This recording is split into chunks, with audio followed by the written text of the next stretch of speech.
My message for Azerbaijani people is to wish them good luck with the reconstruction of the liberated territories.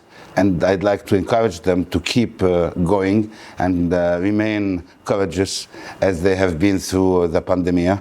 I think they showed a lot of bravura and they were a lot of resilience. And I think that this has been a test for solidity of the people of Azerbaijan. And I really appreciate and I value how they were really strong while dealing with the pandemic and with the restrictions, and how disciplined. And so I hope that by this summer, life will be back to normal, and we'll be celebrating, all of us, the end of this, the effects of this pandemic in Azerbaijan and all over the world.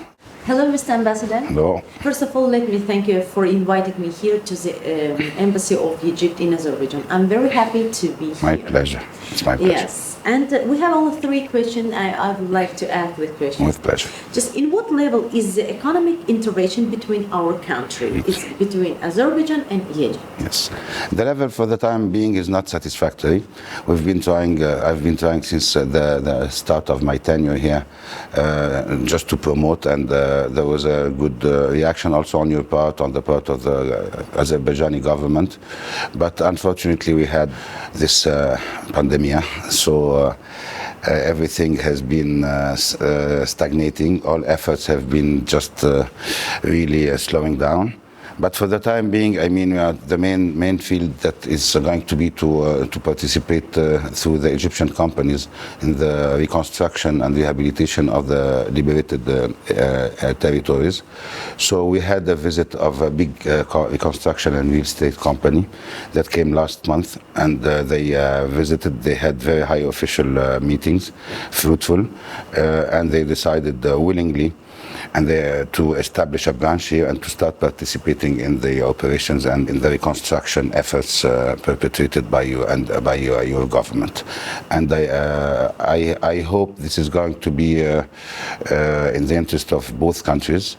And for me, from the political point of view, having a company participating in your efforts in reconstructing the liberated territories is going to be a sign of the cooperation and friendship between the two countries. Mm-hmm. So this is the good news I have for you. Yeah, thank you so much. Really appreciate.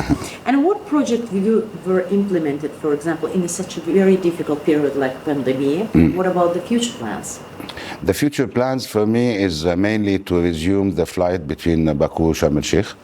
There is already a company that was operating the line for 2 seasons, and they wanted to resume in September, but due to the restrictions related to the pandemic, it was not possible. In March they applied again, and now they are planning, the company is planning to resume the direct flight, 2 direct flights per week, Baku Sharm el-Sheikh. So I hope that by 1st of June, when the country opens up, that the flight will be operational again, and we will restart receiving, having Azerbaijani tourists in Sharm el-Sheikh.